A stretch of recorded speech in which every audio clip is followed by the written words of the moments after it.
Hey guys, तो आप लोगों को स्वागत है हमारे आज के और एक नए वीडियो पर।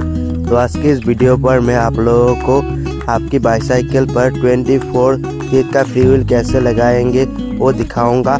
आप लोग हमारे चैनल पर नए हैं तो कृपया हमारे चैनल को सब्सक्राइब करिए और बेल आइकन ऑन करिए, क्योंकि हमारे चैनल पर आप लोगों को साइकिल की रिलेटेड वीडियो मिलते ही रहेंगे। चलिए इसके वीडियो को शुरू करते हैं और वीडियो को लास्ट तक पूरा देखिए।